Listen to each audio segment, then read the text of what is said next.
উদ্যোক্তারা আজকে শ্রোতৃ মণ্ডলী সকলকে আমার নমস্কার, ভালোবাসা, অভিনন্দন। এই সমস্ত কিছু চাই না জানাচ্ছি।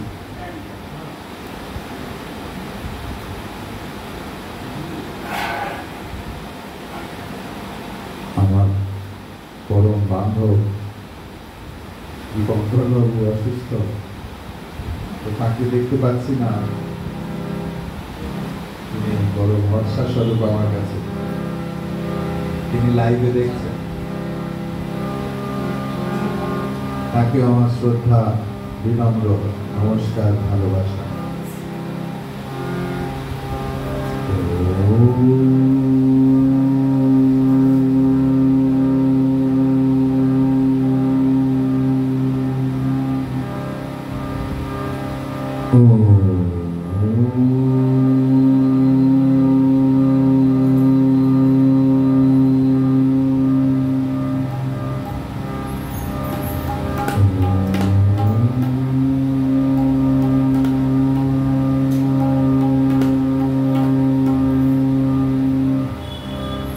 सहनावतु सहनौ भुनक्तु सह वीर्यं करवावहै तेजस्विनावधीतमस्तु मा विद्विषावहै। ॐ शान्ति शान्ति शान्तिः।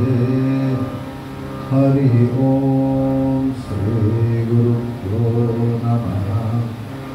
हरि ओम शुक्लांबरधरं विष्णुं शशिवर्णं चतुर्भुजं प्रसन्नवदनं ध्यायेत् सर्वविघ्नोपशान्तये।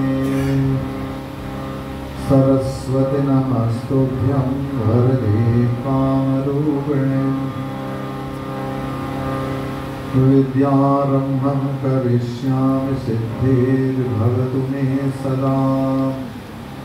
सदाशिवसमारम्भां शङ्कराचार्यमध्यमाम् अस्मदाचार्यपर्यन्तां वन्दे गुरुपरम्पराम्।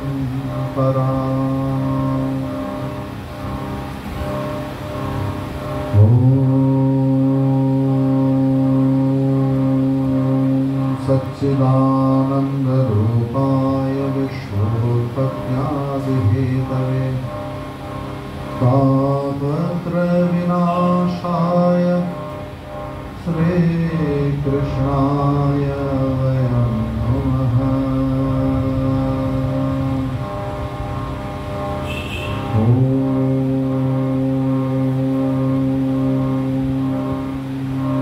गुरुर्ब्रह्मा गुरुर्विष्णुः गुरुर्देवो महेश्वरः गुरुः साक्षात् परं ब्रह्म तस्मै श्री गुरवे नमः। समस्तजनकल्याणे निरतं करुणामयं नमामि चिन्मयं देवं सद्गुरुं ब्रह्मविद्वरम् सद्गुरुं ब्रह्मविद्वरम्।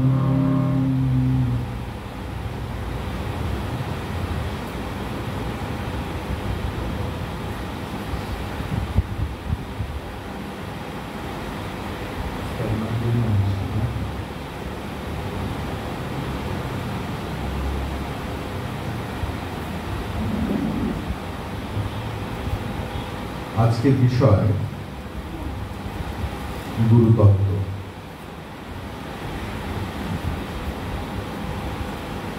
গুরুতত্ত্ব সত্যি গুরুতত্ত্ব। গুরু এক শব্দের অর্থ যিনি আমাদের শিক্ষক, শিক্ষা দান করে থাকে। আর একটা গুরু শব্দের অর্থ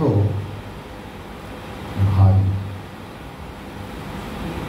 তাই গুরুতত্ত্ব সবসময়ের জন্যই ভারী। কেন ভারী? না, ভারী এই কারণে আমাদের বহন ক্ষমতা তৈরি হয় না বলে ভারী। আজকে একটা 2 বছরের বাচ্চাকে যদি হারমোনিয়ামটা ধরে বলা হয় যে তুমি এটা নিয়ে চলো, সে সেটা পারবে না। আর আমাদের এই সুপ্রিয় এক হাতে হারমোনিয়াম, এক হাতে 2টো তবলা, মাথায় বইয়ের ব্যাগ, মানে তাকে যতই দাও সে সব বই নিয়ে চলে যাবে। তার মানে তার এত বহন ক্ষমতা।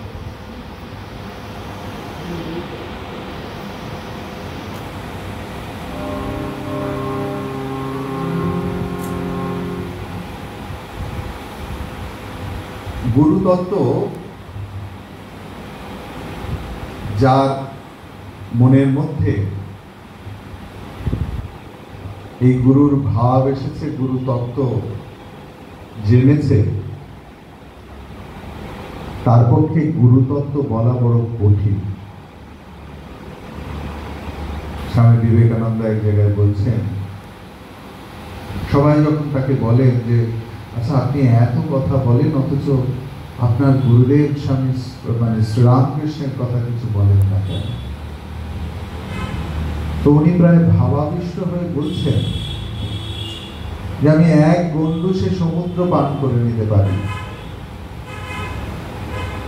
আমি পাহাড় চূর্ণ বিচূর্ণ করে দিতে পারি, কিন্তু তার কথা বলা আমার পক্ষে সম্ভব না।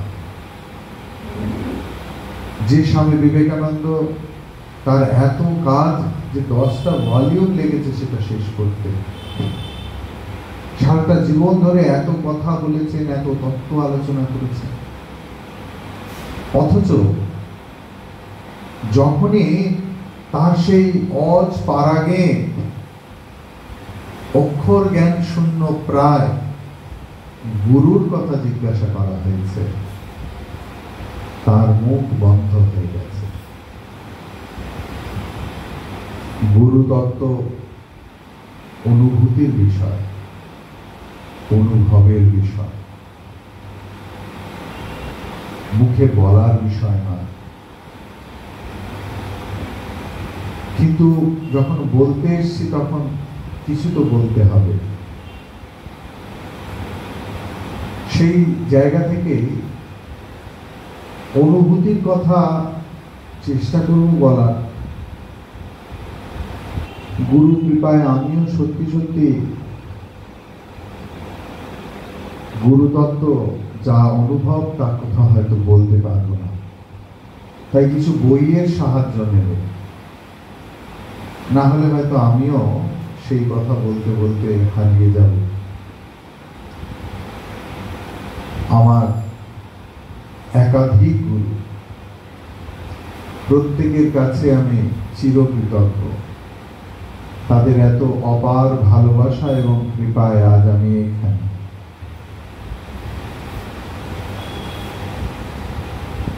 এবং যত স্তোত্র দেখবেন গুরুদের সম্বন্ধে তা কিন্তু অনুভূতি বাক্য, এবং তাও সীমার মাঝে অসীমকে ধরে রাখার একটা প্রচেষ্টা।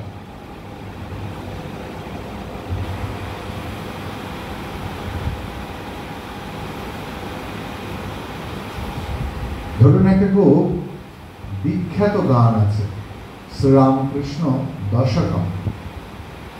যেহেতু এটা মাতৃমন্দির এবং চারিদিকেই ঠাকুর মা স্বামীজির ভাবপূর্ণ এই জায়গা, তাই শ্রীরামকৃষ্ণ ইত্যাদি মা জননীর ওপর বললে বোধহয় অনেক বেশি ভাবাগ্রাহী হবে। আর হ্যাঁ, তত্ত্ব কথাও আমি কিছু বলার চেষ্টা করব, গুরু কৃপায় যতটুকু শিখেছি।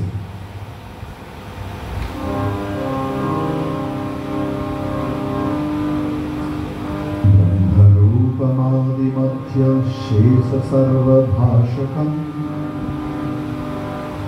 भावशक्तिहीन रूप नित्य सत्यमद्वयम् वन्मनोति गोचरं च नेति नेति भावितम् त्वं नमामि देवदेव रामकृष्ण ईश्वरम्।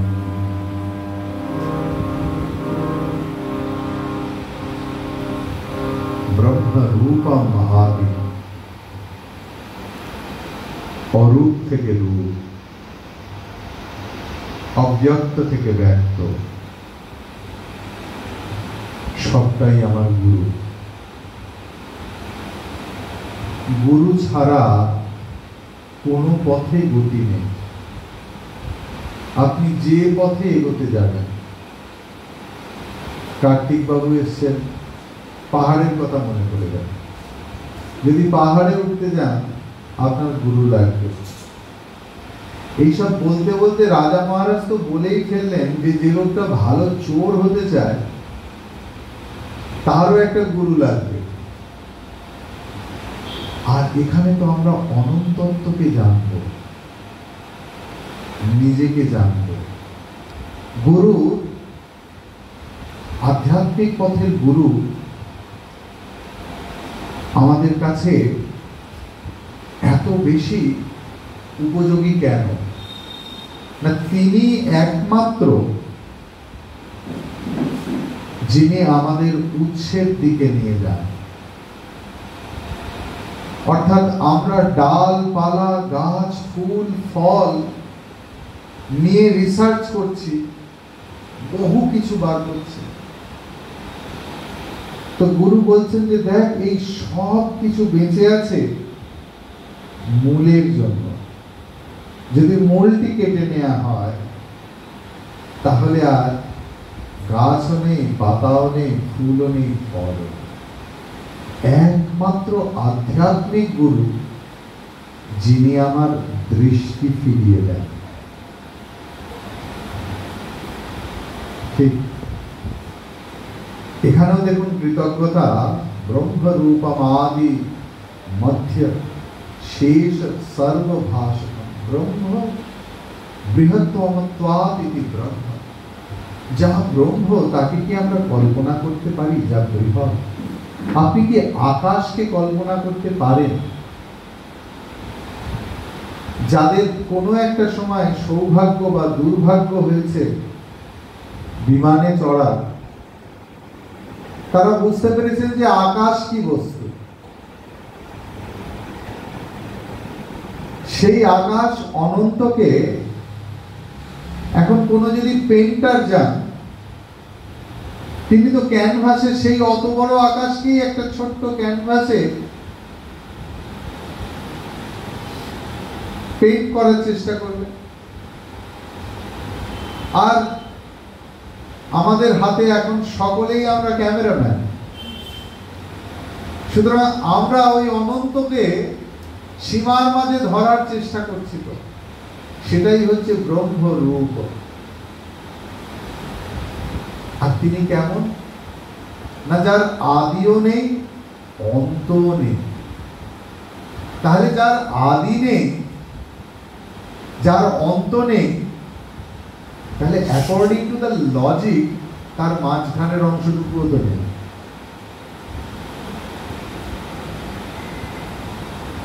অথবা সর্বভাষকম অদ্বৈত তত্ত্ব, আমি যাব না। এখানে মাতৃমন্দির, এখানে আমি চেষ্টা করি নিজেকে যতটা পারবো ধরে রাখার রূপের মাঝে।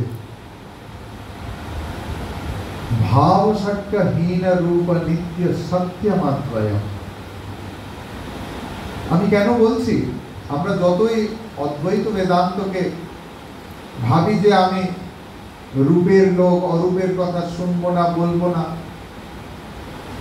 কিন্তু তাছাড়া তো গতি নেই। আজকে ধরুন আমাদের অনেকের অনেক প্রিয় সিনেমা আছে, মুভি আছে, তাই না? একটি ছোট্ট ছেলে বাবার সঙ্গে মুভি দেখতে যাবে জীবনে প্রথমবার। এখনকার দিনের বাচ্চারা না, এখনকার তো জন্মের আগে থেকেই সিনেমা দেখে না। আমাদের সময় বাবা মাকে নিয়ে ঝুলোঝুলি করতে হতো, সপ্তাহে একদিন সিনেমা আসতো, সে এক বিচিত্র বিষয়। তো সেই রকম সময়ের একটি বাচ্চা বাবাকে বলেছে যে আমাকে নিয়ে যেতেই হবে সিনেমা দেখতে। বাবা অফিস থেকে এসছে সবকিছু করে, কিন্তু সবকিছুকে সামলে নিয়ে বেরোবার সময় কিছু না কিছু একটা, বেরোবার সময় আমাদের সুপ্রিয় খিদে পেয়ে গেছে। এখন অভুক্ত মানুষটাকে আমি কি করে নিয়ে আসি? তাকে খাওয়াতে হচ্ছে, পড়াতে হচ্ছে, করতে করতে আমারও যেরকম দেরি হয়ে গেছে, ঠিক তেমনি সেই বাবারও দেরি হয়ে গেছে 5 মিনিট।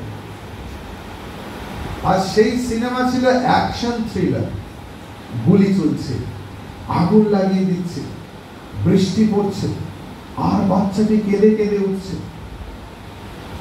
বাবা তাকে বোঝানোর চেষ্টা করছে যে বাবা এটা সিনেমা, এটা পর্দায় হচ্ছে। সে ছোট ছেলে, সে পর্দার কি বোঝে?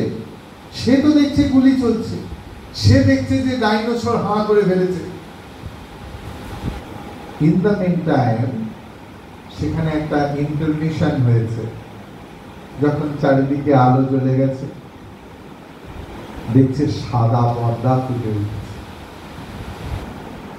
আবার ইন্টারমিশনের পরে যখন সিনেমা হচ্ছে, তখন সে আর ভয় পায় না।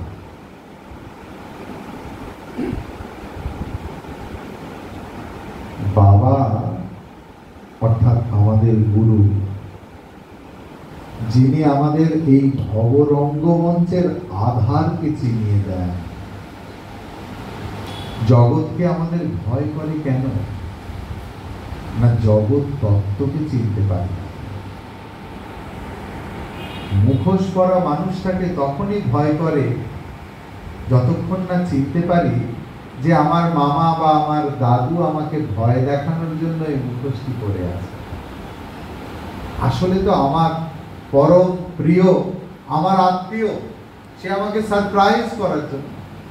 তেমনি ভগবানও তার লীলা রচনা করেছেন সন্তানদের জন্য। কিন্তু আমরা যখনই ভয় পেয়ে যাচ্ছি, তখনই ঈশ্বর আমাদের কাছে প্রতীত হচ্ছেন। ভয় পেলেই তো আমরা চিৎকার করি, ও মা, ও বাবা, কোথায় গেলে গো, দেখো আমার যে খুব ভয় করছে।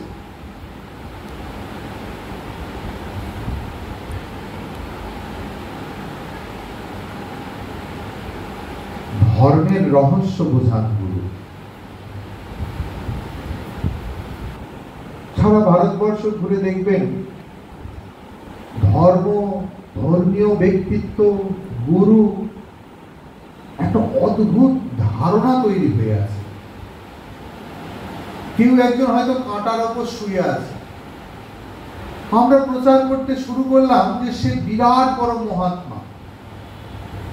পুজোর থালি নিয়ে যাচ্ছি তার কাছে, পুজো শুরু। কেউ আগুনের ওপর শুচ্ছে, কেউ আগুনের ওপর। দেখুন, যে অন্যকে কষ্ট দেয় এবং যে নিজেকে কষ্ট দেয়, দুজনেই গ্রহণীয় নয়। তার কারণ অন্য আর নিজের মধ্যে তফাৎ খুব বেশি নেই। ধর্ম হলো আনন্দের স্থান। আমরা আনন্দ থেকে উৎপত্তি লাভ করেছি, আনন্দেই মিশে যাব, আর আনন্দের মধ্যেই রয়েছি। এই আনন্দের সঙ্গে যিনি হাত ধরাধরি করিয়ে দেন, তিনি গুরু। গুরু খুব জরুরি, এরকম নয় যে তিনি কানে কানে মন্ত্র দেবেন। আমরা যদি আমাদের ভাগবতকে শাস্ত্র হিসেবে ধরি, তাহলে দেখব সেখানে মৌমাছিও গুরু। অবধূত রাস্তায় চলতে চলতে মৌমাছি দেখেছে। দেখতে দেখতে দেখলো যে একটা মৌমাছি দিনের পর দিন, কিলোমিটারের পর কিলোমিটার ট্রাভেল করে সারা জীবন ধরে যে মধুটি সে সঞ্চয় করলো, একদিন একটি লোক এসে আধ ঘন্টার মধ্যে তা কেটে নিয়ে চলে গেল। যেরকম ভাবে আমাদের জীবনের অনেক সঞ্চয়, অনেক আশা, অনেক প্রত্যাশা এক লহমার মৃত্যু এসে ছিনিয়ে নিয়ে চলে যায়। গুকারহ অন্ধকারস্য রুকারস্তন্নিবর্তনঃ। গুরু শব্দের দুটো শব্দ। গু শব্দের অর্থ অন্ধকার। অন্ধকার মানে অন্ধকার মানে কি? অন্ধকার মানে অজ্ঞান। আজকে ধরুন আমাকে ওই ঘরে গেলাম কিন্তু কোনো আলো নেই, তার মানে কোথায় কি রাখা আছে আমি জানি না, সেখানে খোলা বটিও থাকতে পারে। তার মানে আমার বস্তু সম্পর্কে, অবস্থা সম্পর্কে, পরিস্থিতি সম্পর্কে অজ্ঞানতা তৈরি হয়েছে, তার নামে অন্ধকার। যিনি সেই অন্ধকারের মধ্যে আলোর প্রদর্শন করে। আলো আলো ভেতরের বালতি, সর্ষের তেলের বোতল, পাখা এনে দেয় না।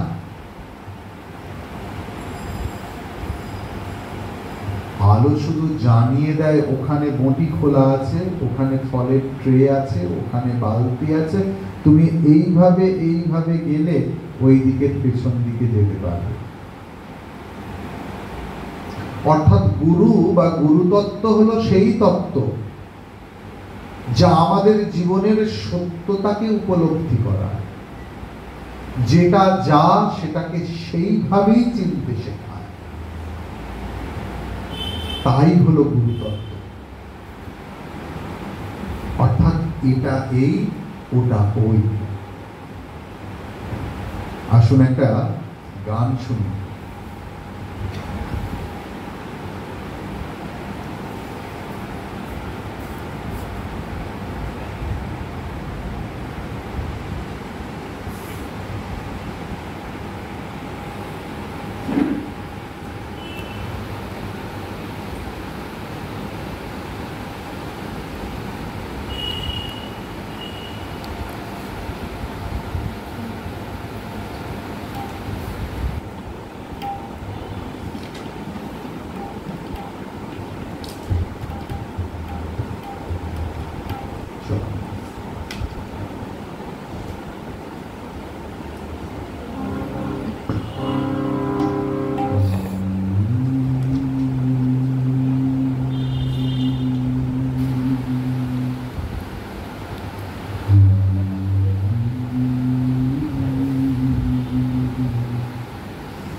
গুরু শব্দের অর্থ বলতে গিয়ে বলছেন স্বামী বিবেকানন্দ,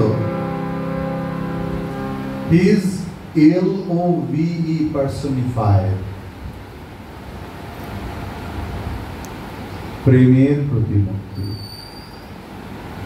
গুরু কেমন না, যার চলনে বলনে চোখে মুখে তার সব কিছুতে প্রেম ঝরে পড়ে,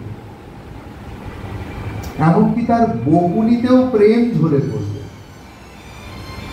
স্বামী বিবেকানন্দের যদি আমরা বই পড়ে থাকি তাহলে দেখব যে তিনি এমন ভাবে বকতেন যে রাজা মহারাজা পর্যন্ত কাঁদতেন, কিন্তু বলছে নরেনের এমন প্রেম। আমরা প্রেমের কাছে এমন ভাবে বশীভূত হয়ে থাকি, কিন্তু আমরা গুরু প্রেম বুঝতে পারি না, তার কারণ আমাদের চোখ অজ্ঞানে ঢাকা থাকে। প্রেমিক লোকের স্বভাব স্বতন্ত্র,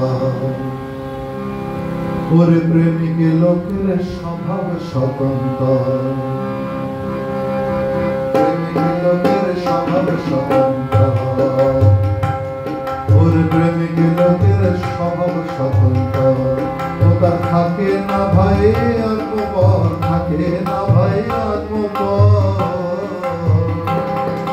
প্রেমিক লোকের স্বভাব স্বতন্ত্র,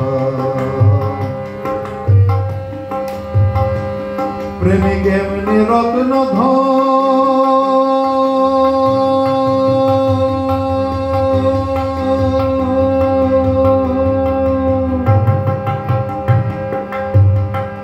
প্রেমিক এমনি রত্নধন, কিছু নাই তো তার মতো।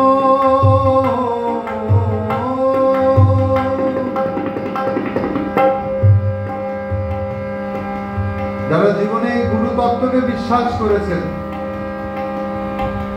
জীবনে কাউকে গুরু বলে মেনেছেন, গুরুর সেবা করেছেন, তারা জানেন যে তার পরিবর্তিত চরিত্র কিছু হয় না জীবনে। প্রেমিক লোকের স্বভাব স্বতন্ত্র, প্রেমিক এমনি রত্নধন, কিছু নাই গো তার মতন। ওরে ইন্দ্রপদকে তুচ্ছ করে, ওরে ইন্দ্রপদকে তুচ্ছ করে, প্রেমিক হয় যে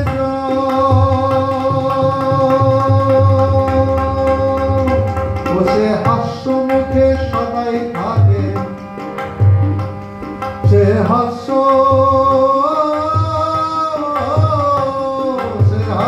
মুখে সদাই থাকে। কি করে সবকিছুর মধ্যে সে হাসি মুখে থাকে? তার কি দুঃখ নেই? তার কি শারীরিক মানসিক কষ্ট নেই? কিন্তু সে জানে যে সবটাই শরীরের এবং মনের,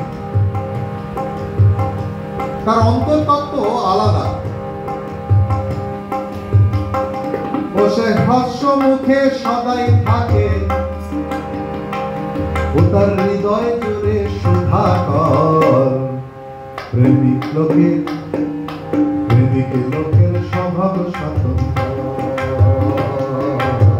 প্রেমিক লোকের স্বভাব স্বতন্ত্র।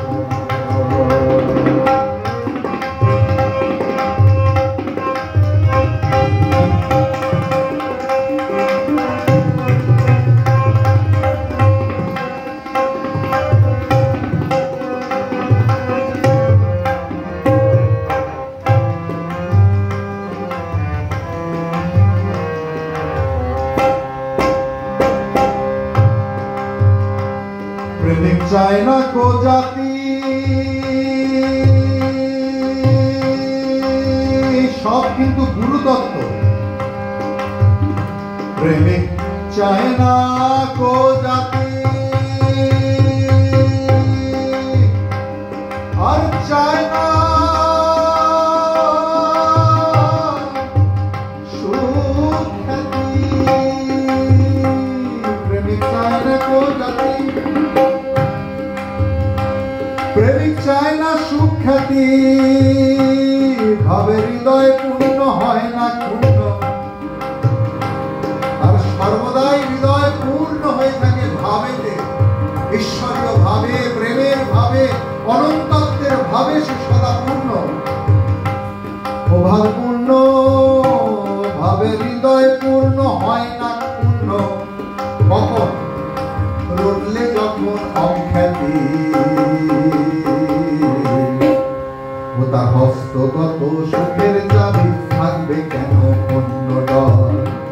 ও তার হস্তগত সুখের চাবি থাকবে কেন অন্য ডর? প্রেমিক লোকের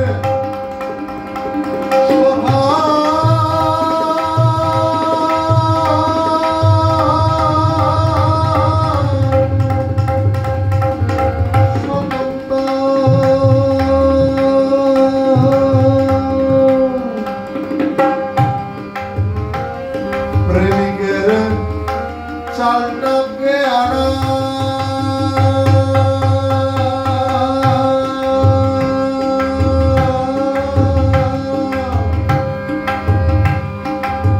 প্রেমিকের চালটাকে আনা,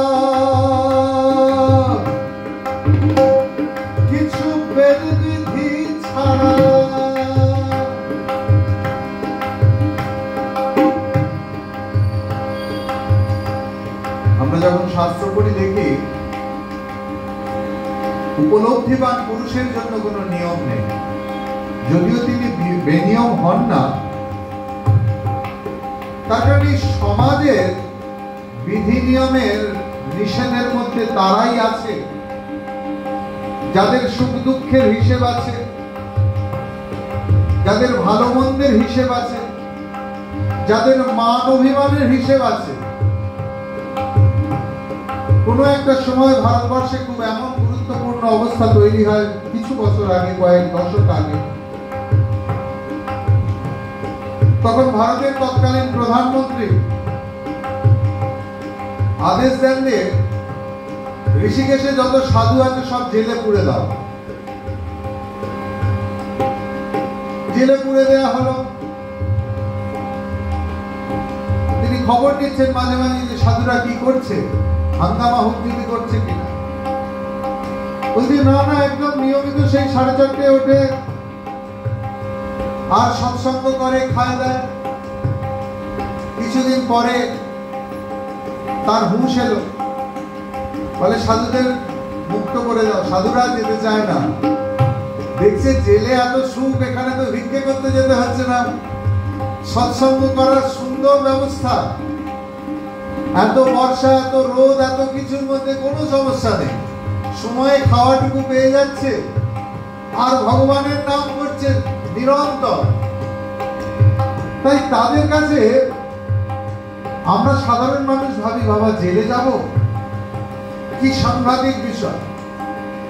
সাধুর কাছে সবটাই স্বর্গ। সে জেল, বরং শরীর থাকতে গেলে তো খাবার, আহার, নিদ্রা সবকিছুর প্রয়োজন হয়, সেখানে সব সময় চলো বাবা জেলই ভালো। প্রেমিকের চালটা বেআড়া, কিছু প্রেম বিধি ছাড়া, আধার কোলে চাঁদ গেলেও তার মুখে নাই সাড়া। আবার 14 ভুবন ধ্বংস হলেও 14 ভুবন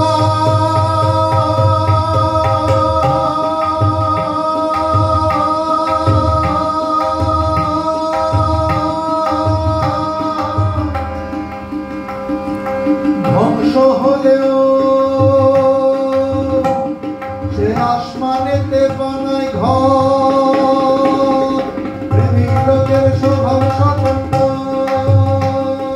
প্রেমিক লোকের স্বভাব স্বতন্ত্র। ভোলা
আমরা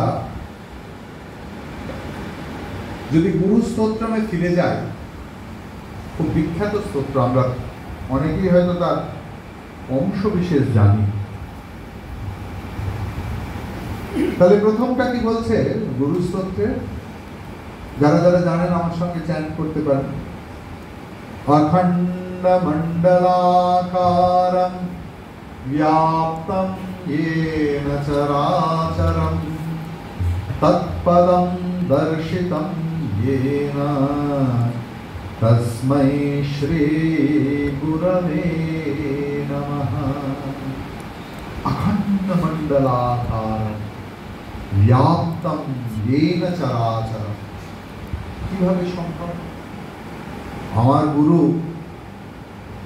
তার হয় দাড়ি আছে বা দাড়ি নেই, তিনি তো দাড়ির তত্ত্ব আছে।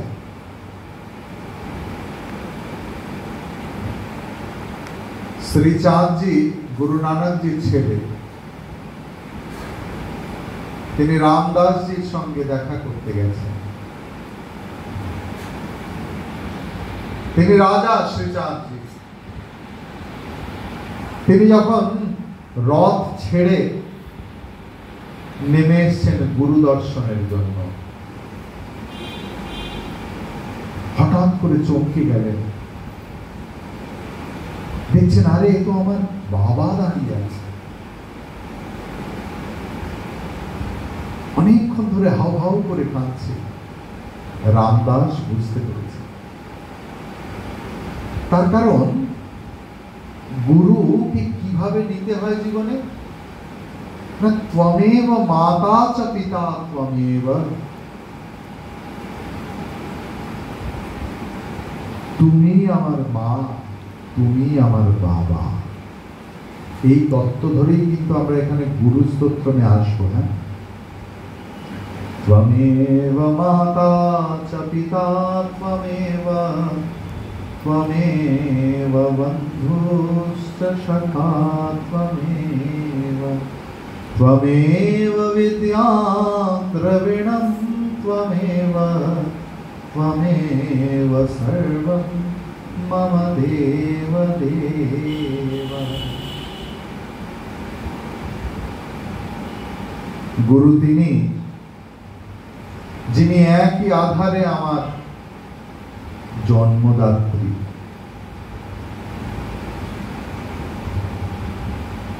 জন্মদাত্রী কিরকম, সে আবার কিরকম ভাবে হয় না, নরেন্দ্রনাথের ভাই তিনি স্বামীজির বাড়ি, ভিটে বাড়ি যেখানে, সেখানে সবাই আসতেন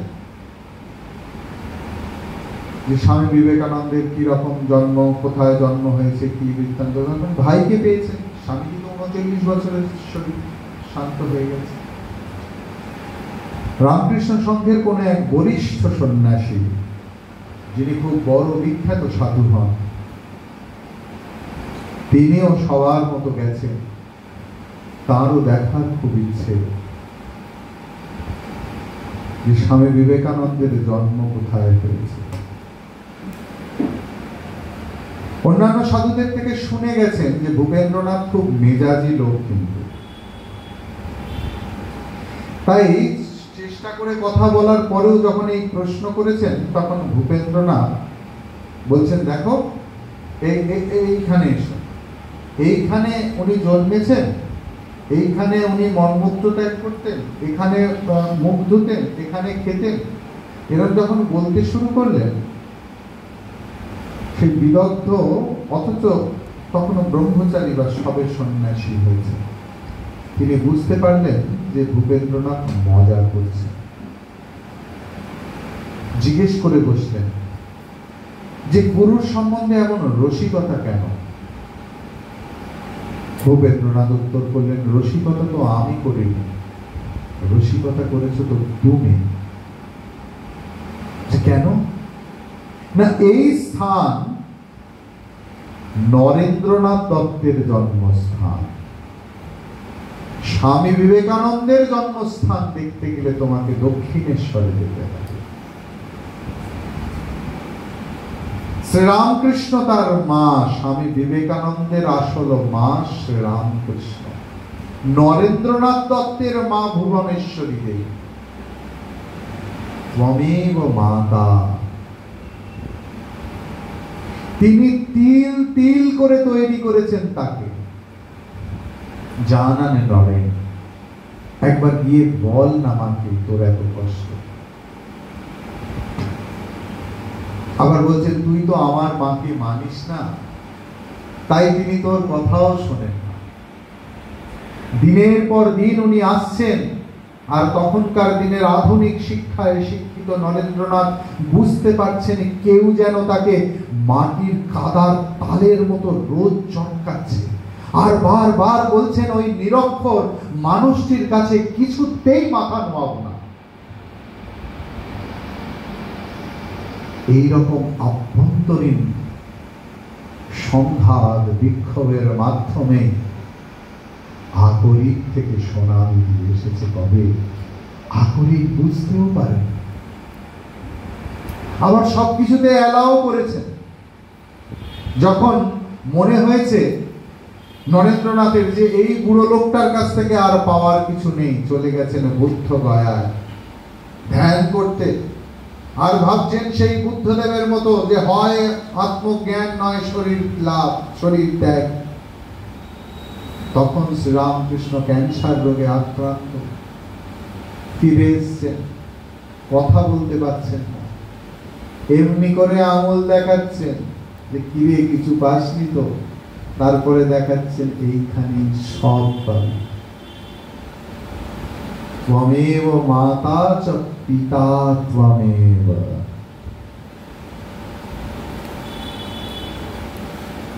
ত্বমেব বন্ধু চ সখা। বন্ধু কি না? বন্ধুত্ব হলো friendship is a relation without a relationship.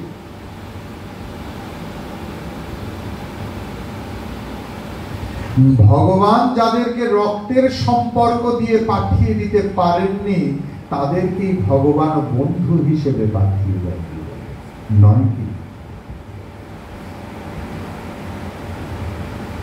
গুরু সেই রকম। বন্ধুদের মধ্যে কত কিছু হোক, তবু একবার, এখনকার দিনে কি হয় জানি না, স্কুলে কত মারামারি, আবার কলিং বেল বাজাচ্ছে। সখা মানে ভালোবাসার সম্বন্ধ। ভালোবাসা কি না? ভালোবাসা তাই যা প্রতিদানে কিছু চায় না, এমনকি ভালোবাসাটুকুও চায়। আমরা ভালোবাসতে জানি না, আমরা ব্যবসা করি, বিশ্বাস করুন, ব্যক্তির সঙ্গে হোক ভগবানের সঙ্গে হোক। আমরা আই লাভ ইউ এর প্রত্যুত্তরে আই লাভ ইউ টু শুনতে চাই, বা তার সেই অনুযায়ী কিছু দেখতে চাই। আমাদের সমস্ত ভালোবাসা বড় কন্ডিশনাল।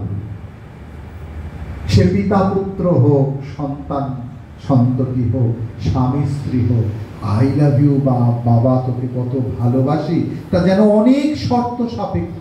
সেই শর্তের মানদণ্ডগুলো যখন এই রকম ভাবে কাটা চিহ্ন পড়তে থাকে, তখন বোধহয় সেই টানগুলো শিথিল হয়ে ওঠে। আপনারা অনেক ভালো জানেন শ্রীরামকৃষ্ণ পরীক্ষা করছেন যে শুধু কি আমি নরেন্দ্রনাথকে ভালোবাসি, সে কি সত্যি সত্যি আমায় ভালোবাসে? বন্ধ করে দিলেন কথা। শুধু কথা বন্ধ নয়, দূর থেকে দেখছে নরেন্দ্র আসছে, মুখটা ঘুরিয়ে নিয়ে পেছন ফিরে চলে যেতে, যাকে আমরা পরিষ্কার বাংলা ভাষায় বলি ইনসাল্ট, আর ইংরেজিতে বলি অপমান করা।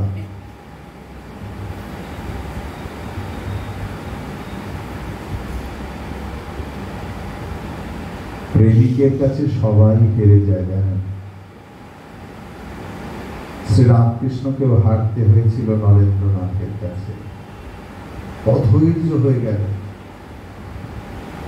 1 মাস পরে জিজ্ঞেস করছে, হ্যাঁ রে নরেন, আমি তোর সঙ্গে কথা বলি না, তোর মুখের দিকে তাকাই না, তোকে দেখলেই আমি মুখ ফিরিয়ে চলে যাই, তবু তুই আসিস কেন? একটি উত্তর, আমি তোমায় ভালোবাসি তাই আসি। ত্বমেব বন্ধুশ্চ সখা ত্বমেব। এইরকম ভালোবাসতে বাসতেই বুঝতে পারি ত্বমেব বিদ্যা, তুমি বিদ্যা। বিদ্যা মানে সা বিদ্যা ইয়া বিমুক্তয়ে, তাকেই আমরা বিদ্যা বলবো যা আমাদের মুক্তি দেয়। কোথা থেকে? অন্ধকার থেকে আলোয়, অজ্ঞান থেকে জ্ঞানী, পঙ্গুত্ব থেকে সচলতা। সেই তো বিদ্যা। বিদ্যাবান শ্রদ্ধাবান লভতে জ্ঞানম। এই বিদ্যা তখনই হয় যখন আমাদের মধ্যে শ্রদ্ধা আসে। সুতরাং বিদ্যা দদাতি বিনয়ম। অহংকারী করে তোলেনি যে কামারপুকুরের গ্রামের লোক, একটা অক্ষর জ্ঞান নেই, আর আমি গ্র্যাজুয়েট নরেন্দ্রনাথ দত্ত, অ্যাটর্নি বিশ্বনাথ দত্তের পুত্র, তুমি আমাকে এরকম দেখাচ্ছ। বিদ্যা দদাতি বিনয়ম, বিনয়ম জাতি পাত্রত্বম, পাত্রত্বাৎ ধনমাপ্নোতি, ধনাৎ ধর্মতত সুখম। কি ধন আপনতি? এই বিনয় থেকে কি ধন আমরা পাই? আমরা প্রেম, শ্রদ্ধা, বিশ্বাস। আপনারা জানেন না যে আমরা কত ধনে ধনী, আমরা কতটাই বিশ্বাস করি, তবে আমরা বাঁচতে পারি। যে মানুষ অবিশ্বাসী সে অশান্ত হয়ে যায়, আর অশান্তস্য কুতঃ সুখম। আমরা কি জানি যে এই মুহূর্তে আমরা এই মাইক্রোফোন সিস্টেমটাকে বিশ্বাস করছি, আমি এই চেয়ারটাকে বিশ্বাস করছি এটা ভেঙে যাবে না, এই পাখাটাকে বিশ্বাস করছি খুলে পড়ে যাবে না, পাটাকে বিশ্বাস করছি যে সে আমায় ফেলে দেবে না, ভূমিটাকে বিশ্বাস করছি যে আমার শরীরের আঘাতে সেটা রক্ত হয়ে চলে যাবে না। এই অজ্ঞানের শ্রদ্ধাকে জ্ঞানে ফিরিয়ে নিয়ে আসলে তবে গুরুতত্ত্ব অনুধাবন করা যায়। তার কারণ শ্রদ্ধাবান লভতে জ্ঞানম। আর শ্রদ্ধার সংজ্ঞা দিতে গিয়ে শঙ্করাচার্যজি বিখ্যাত সংজ্ঞা, শাস্ত্রেষু গুরুবাক্যেষু বিশ্বাসঃ শ্রদ্ধা। শাস্ত্রবাক্য এবং গুরুবাক্যে বিশ্বাস। বিশ্বাস মানে কি? যা চোখে দেখতে পাচ্ছি তার জন্য বিশ্বাস লাগে না, যা আমার পঞ্চ ইন্দ্রিয় দিয়ে আমি ধরতে পারি না, আমি চোখ দিয়ে যতদূর দেখতে পাচ্ছি না, আমার শোনারও একটা সীমাবদ্ধতা আছে, এমনকি ভাবনারও একটা সীমাবদ্ধতা আছে। তার পারের কথা যে বলেন এবং আমি সত্যি সত্যি বিশ্বাস করতে পারি শ্রদ্ধা সহকারে, এই বিশ্বাস অন্ধত্ব নয়, এর নাম বিশ্বাস, এর নাম শক্তি। তখনই বুঝতে পারি যে গুরুতত্ত্বই আমার আসল দ্রব্য। তাই তমেব বিদ্যাম দ্রবিণম ত্বমেব। তুমি দ্রব্য। দ্রব্য মানে সাবস্ক্রাইবার, সিনেমার পর্দা, যার উপর এই জগৎ সংসার প্রতিভাসিত হয়ে গেছে। সেই তত্ত্বই গুরুতত্ত্ব, সেই তত্ত্বই আত্মতত্ত্ব। গুরু তিনি যিনি শিষ্যকে হাত ধরে নিজের জায়গায় বসিয়ে দেন। গুরুগিরি ব্যবসা নয়। মানুষ গুরু মন্ত্র দেয় কানে, আর জগৎ গুরু মন্ত্র দেয় প্রাণে। তার বাক্য কি আমাদের প্রাণ ছুঁয়ে যাচ্ছে?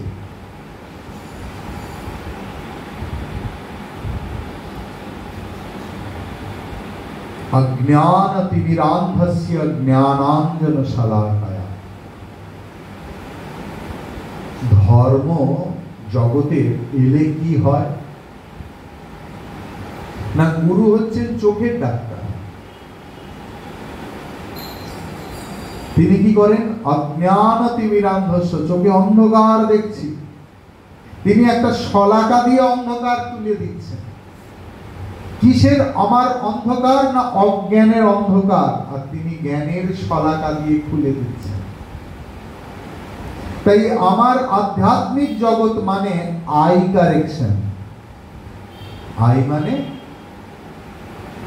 আমি, অর্থাৎ আমার নিজের সম্বন্ধে একটা বিরাট কিছু ধারণা হয়, আমি এই, আমি সেই, আমি তো অমুক। কিন্তু গুরুর কাছে সমস্তটাই এইটুকু, অর্থাৎ আমার আমিত্বের বড়াইয়ের যেখানে কারেকশন হয় তিনি গুরু। আরেকটা হলো ইওয়াইই, আই কারেকশন, দেখার ভঙ্গিমা চেঞ্জ হয়ে যায়। আমরা জগৎকে একরকম ভাবে এতদিন দেখে এসেছি, গুরু তিনি যিনি আমাদের দেখার দৃষ্টিভঙ্গিটা বদলে দেন। আমাদের দৃষ্টি থাকতে পারে কিন্তু দূরদৃষ্টি নেই, তাই চোখ থাকতেও আমরা অন্ধ।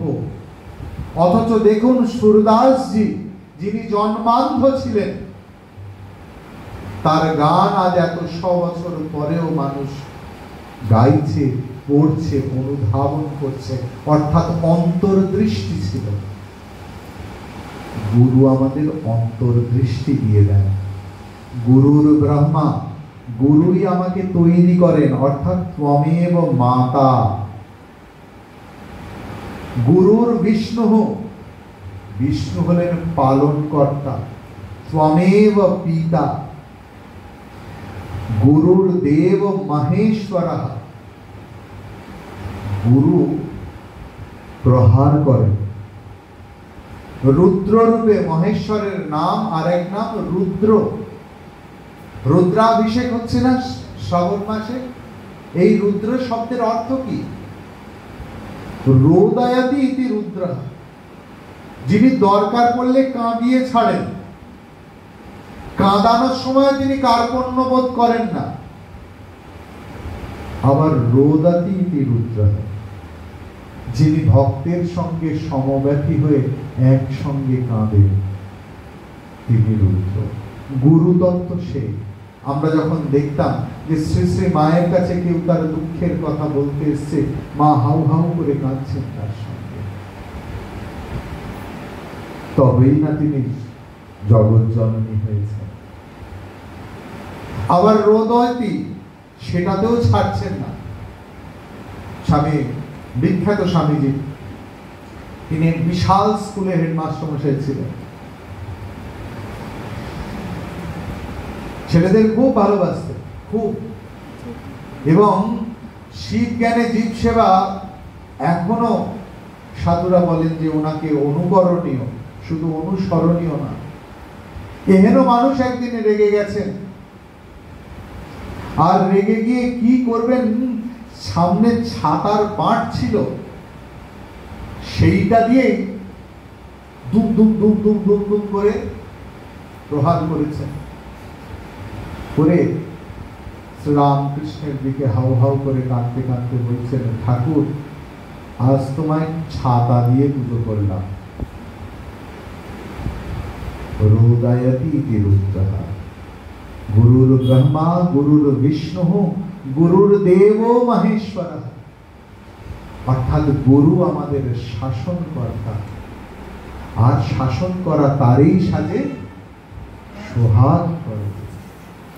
যে ভালোবাসে তারই না শাসন করার অধিকার আছে। গুরু এব পরম ব্রহ্ম, গুরু একটা শক্তির নাম। আমরা বলি আমরা গুরু দীক্ষা নিয়েছি অমুক মিশন থেকে, অমুক গুরু। ও বাবা, আপনি আমার গুরুকে চেনেন না? আরে ফেসবুক খুললেই তো দেখতে পাবেন। গুরুর নাম জানে না, ফেসবুকটা দেখিয়ে দিচ্ছে। এরকম দেখেছি আমি, বিশ্বাস করি। আবার কেউ কেউ গুরুরা এমন ভাবেই নাম লিখেছেন যে স্যাড গুরু। এসএডি আপনি কি পড়বেন বলুন? আমি তো নিরক্ষর লোক, আমি জানি না কিছু।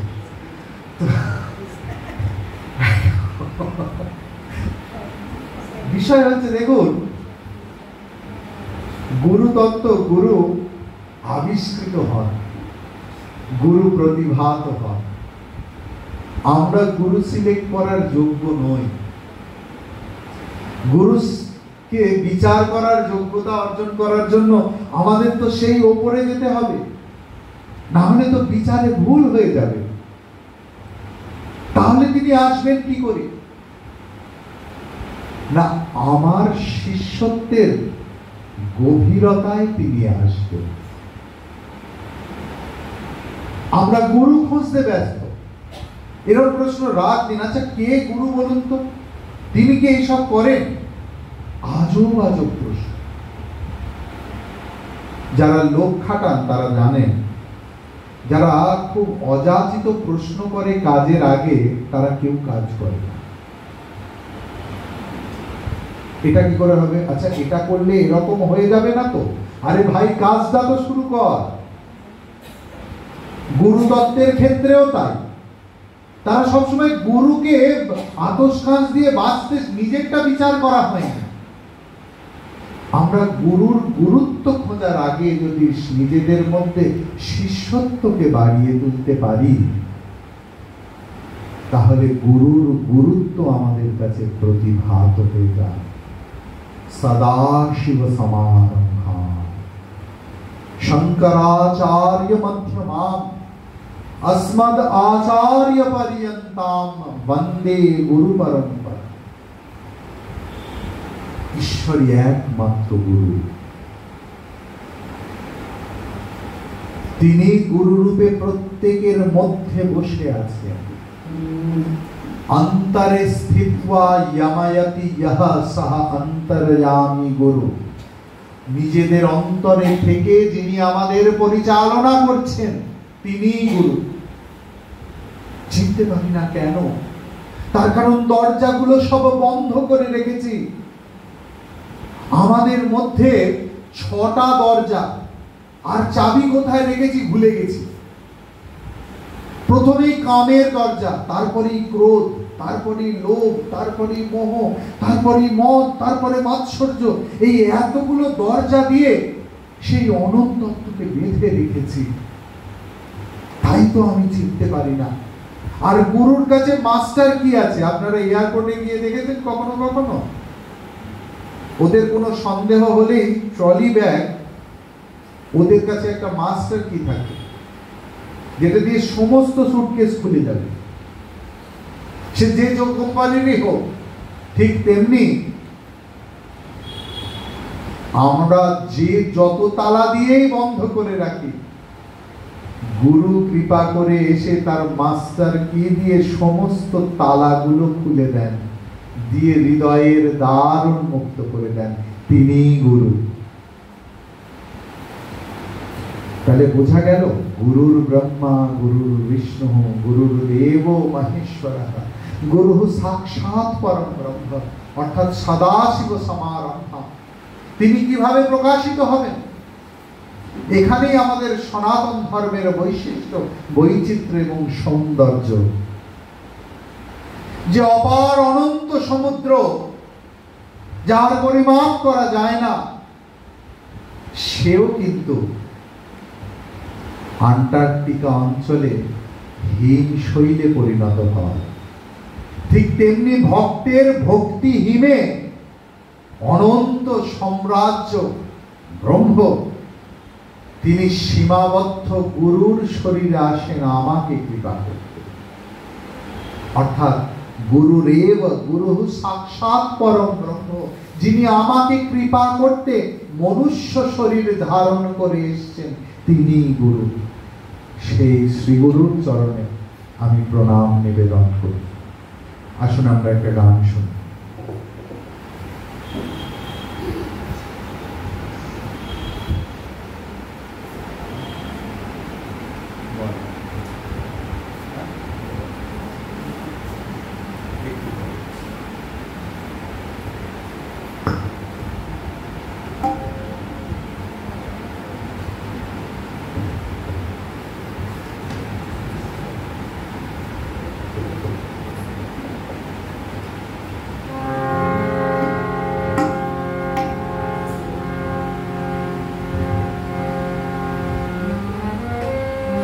এবারে বর্ষা ভারী হংসারী, শ্রীরামকৃষ্ণ এই গান গিয়েছেন। হ্যাঁ,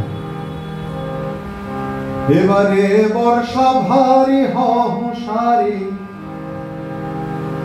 লাগো আদা জল এই বেলানে ঘর ছেড়ে, ওরে এই বেলানে ঘর ছেড়ে। এবারে বর্ষা ভারী, এবারে বর্ষা ভারী অবসারী, বর্ষা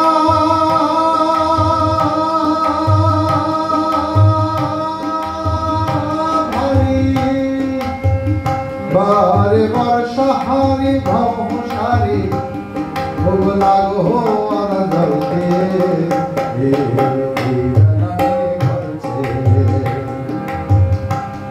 যখন আসবে শ্রাবণা, জীবনে যখন ঝড় ঝঞ্ঝা আসে না, যে একটা খুঁটিকে ধরে রেখেছে সে সতেজ ঝড়েও তাকে উড়িয়ে নিয়ে যেতে পারবে না, কিন্তু যে খুঁটিটা ধরতে পারেনি সে যে কোথায় উড়ে যাবে কেউ জানে না। যখন আসবে শ্রাবণা তখন দেখতে দেবে না, যখন আসবে শ্রাবণা তখন দেখতে দেবে না, বাঁশবাখারি পচে যাবে তোর বাঁশবাখারি,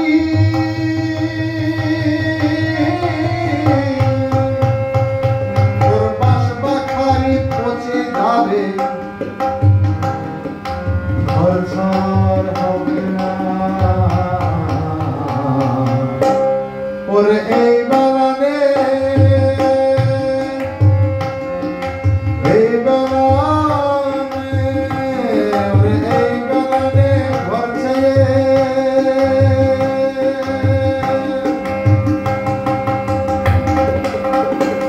যেমন আসবে ঝটকা উড়বে মটকা, মটকা যাবে তুমিও যাবে হা হয়ে, এই বেলানে ঘর ছেড়ে, এই বেলানে ঘর ছেড়ে, এই বেলানে ঘর ছেড়ে। এবার বর্ষা ভারী হংসারী, এবারে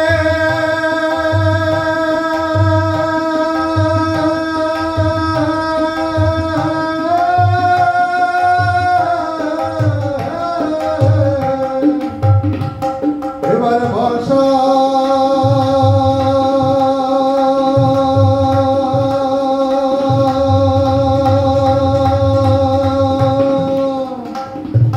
ভারী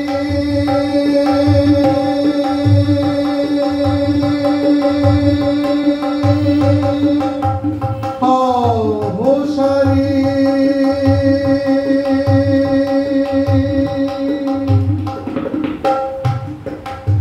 এবারে বর্ষা ভারী হংসারী, লাগো আদা জল। একটু শ্রীরামকৃষ্ণের গান করি নাকি? অনেকদিন ঠাকুরের গান শোনা হয় না।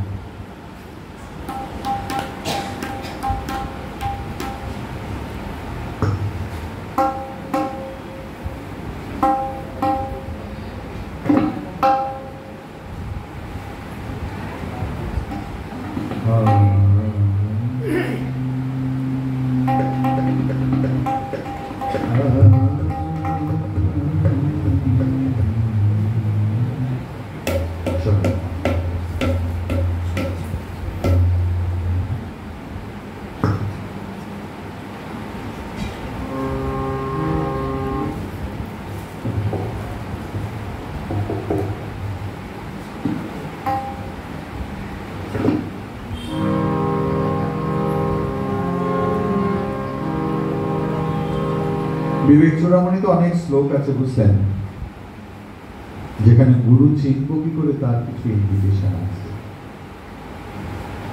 গুরু যে কেউ হতে পারে বুঝলেন, তার যে সন্ন্যাসী হতে হবে, তাকে গেরুয়া পড়তে হবে, তার এত বড় দাড়ি হতে হবে তার কোনো মানে নেই। আমাদের মা বাপ হলো প্রথম গুরু। আমরা যদি তাদের শ্রদ্ধা না করতে পারি, জীবনে যত আধ্যাত্মিক পথে যাই, আমাদের গুরুতত্ত্ব আসবে না। পিতৃদেব ভব, মাতৃদেব ভব, তারপরে কিন্তু আচার্য দেব ভব। মা বাপের সেবা না করে লোক দেখান্তে অন্য কিছু করলে কিন্তু সব বন্ধ করতে হবে। ওই দাড়ি তত্ত্বটা বলা হয়নি, কিন্তু আপনারাও জিজ্ঞেস করেন। রামদাসকে শ্রীচাঁদ জিজ্ঞেস করেছেন যে আমার বাবার মতোই আপনাকে দেখতে, খালি আপনার দাড়িটা অনেকটা লম্বা। সে কিন্তু তার গুরুকে জিজ্ঞেস করেছে এত বড় দাড়ি রেখেছেন কেন? তখন তিনি বলছেন যে তোমার মতো, তোমার বাবার মতো সাধু সন্তেরা যখন আসে, আমি তাদেরকে আমার নয়নের জল দিয়ে পা ধুয়ে দিয়ে আমার এই দাড়ির কেশ দিয়ে তাদের পা মুছি।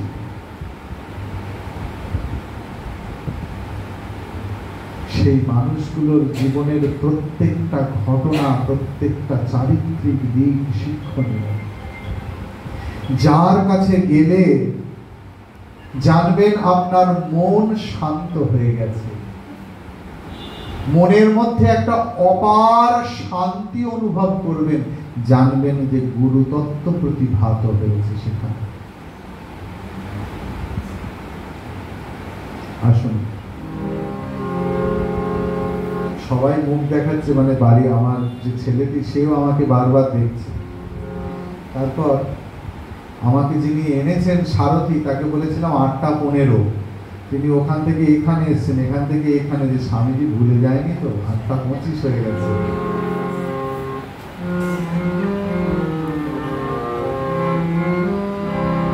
গুরু এক নতুন তত্ত্ব বুঝলেন। তার বিবেক বৈরাগ্য দু কাঁধে ঝুলবে, তার গায়ে সবুজ পাঞ্জাবি থাকতে পারে, মার দেয়া ধুতি থাকতে পারে, পালিশ করা জুতো থাকতে পারে, বেশ টেরি কাটা চুলও থাকতে পারে। আমি শ্রীরামকৃষ্ণের কথা বলছি। এসেছে নূতন মানুষ, দেখবি যদি আয় চলে, ও তার বিবেক বৈরাগ্য ঝুলি, ও তার বিবেক বৈরাগ্য ঝুলি, দুই কাঁধে সদা ঝুলে। প্রারব্ধের বশে যাকে ভগবান যেখানে রাখবেন। কিছু কিছু মহাত্মার এত অন্ন রাশি রাশি যে দিয়ে শেষ করতে পারেন। আবার হিমালয়ে আমি এমন রিয়েলাইজড সোল মহাত্মাদের দেখেছি যারা দিনান্তে একবারও ভালো করে ভিক্ষে পায়। তাই অনুভব, বিবেক, বৈরাগ্যের সঙ্গে প্রাপ্তির কোনো সম্বন্ধ নেই। একটা লোকের অনেক বড় আশ্রম, কোটি কোটি টাকার আশ্রম মানেই সে বড় সাধু, আর যে ঝুপড়িতে থাকে সে নয়, তা কিন্তু নয়। আমাদের সন্ত দেখার চোখ করতে হবে। একদিন দক্ষিণেশ্বরে উৎসব চলছে, আর একজন ইঁটো পাতাগুলো কুড়িয়ে কুড়িয়ে খাচ্ছে, তার গায়ে নোংরা। শ্রীরামকৃষ্ণ হৃদয়কে বললেন, ওরে হৃদু, ও যে জ্ঞানী রে, অথচ দেখতে পাগলের মতো। হৃদয় মামার কথা বিশ্বাস করেন। সে লোকটিকে গিয়ে বলল, কিছু উপদেশ করো। সেও পাগলেরই অভিনয় করতে শুরু করলো। সে ঢিল মারতে শুরু করলো, গিয়ে তীর বেগে দৌড়ানো, যে তারা শিষ্য দ্বারাও বদ্ধ হতে চায় না, এত মুক্ত। লাস্টে হৃদু যখন হাত জোর করে বলছে, তুমি কিছু তো অন্তত বলে যাও, কখন আমার হবে আমি এটা বুঝতে পারবো। সে ছুটতে ছুটতে বলছে, যেদিন গঙ্গার জল আর নর্দমার জলকে এক মনে হবে সেদিন যান ভিতর হয়েছে। তিনি যে কার কাছে কিরকম ভাবে আছেন আমরা জানি না। ভোগের মধ্যে নৌকা জলের ওপর থাকুক ক্ষতি নেই, জলে যেন নৌকো না ঢোকে। গুরু নামক নৌকার মধ্যে সংসার নামক জল নেই। মথুরা মোহন বিশ্বাস সোনার উপর সুতো দিয়ে কাজ করা শাল দিয়েছেন ঠাকুরকে, তার কারণ ভক্তরা যাকে ভালোবাসে তাকে ভরিয়ে দেয় অযাচিত ভাবে। বিশ্বাস করুন, দীপঙ্কর বাবু যখন আমার কাছে আসে, এইটা ওইটা সেইটা, আরে কেন এনেছেন? এই রাস্তায় দেখলাম, ভালো লাগলো, আপনার ভালো লাগবে। আরে আমার লাগবে না, না খান। কেন? যদি আমার চাওয়ার প্রশ্নই ওঠে না। মথুরা মোহন দিয়েছে তাকে সোনার উপর চাদর, সেও গায়ে দিয়ে ঠাকুর আমার বলছে, সোনার উপর চাদর মন দেখ। তারপরের মুহূর্তেই খুলে ফেলে তাতে লাঠি মেরে আর থুতু ফেলছে। ইস্তু, সোনা দিয়ে আমায় বাঁধতে এসছিস? অর্থাৎ বিবেক ও বৈরাগ্য ঝুলি দুই কাঁধে সদা ঝোলে। তার বিবেক ও বৈরাগ্য ঝুলি দুই কাঁধে সদা ঝুলে, এসেছেন মানুষ দেখতে চলে আয়, এসেছেন মানুষ দেখতে যদি আয় চলে, এসেছেন মানুষ যদি আয় চলে। তার বিবেক ও বৈরাগ্য ঝুলি, বিবেক ও বৈরাগ্য ঝুলি দুই কাঁধে সদা ঝুলে, এসেছেন মানুষ দেখতে যদি আয় চলে। শ্রী বদনে বাবা মানে তরি গঙ্গা সলিলে, বলে ব্রহ্মময়ী মা,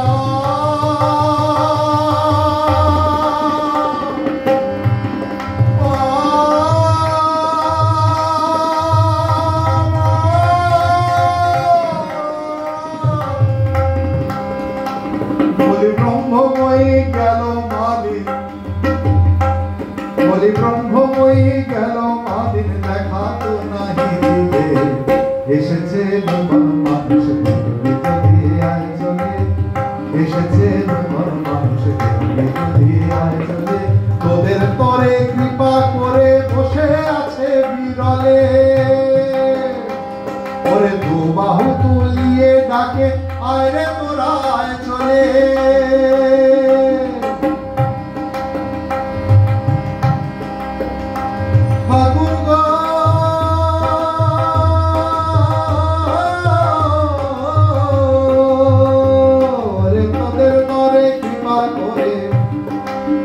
বসে আছে বিরলে,